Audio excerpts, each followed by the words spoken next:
ரம்யா படிப்பு வரவில் பள்ளி பருவத்திலேயே தன் பள்ளியில் படிக்கும் ஒரு மாணவனுடன் காதல். ஆரம்பத்தில் நன்றாக சென்றாலும் இது பெற்றோர்களுக்கு தெரிந்து வழக்கம் போல் காதலுக்கு முட்டுக்கட்டை வருகிறது. அம்மா ரம்யாவை புதிய ஸ்கூலில் சேர்க்க அங்கு அவர் முதல் நாள் செல்லும் போதே, இந்த ஸ்கூல் வரைக்குதான் உன் பேச்சையெல்லாம் கேட்பேன். கல்லூரியில் என் இஷ்டம், எனக்கு பிடித்ததை செய்வேன், உனக்கு பிடிக்காததையும் செய்வேன் என்று சொல்கிறார். அதற்கு தகுந்தது போலவே அங்கு ஒரு பையனுடன் கட்டில் வரை அவர்கள் உறவு இருக்க, அந்த பையனோ சீனியர், கல்லூரி முடிந்து ரம்யாவை பழகிட பார்க்கிறார்.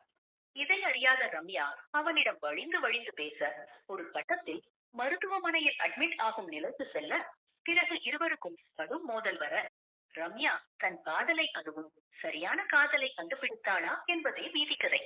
ஒரு பெண் சுதந்திரமாக இந்த அடைப்பட்ட உலகத்தில் வாழ நினைக்கிறாள். அவள் எண்ணம் அவளை எங்கேக்கு கொண்டு செல்கிறது? அவளுடன் யார் யார் துணை நின்றார்கள், யார் என்ன பேசினார்கள் என்பதை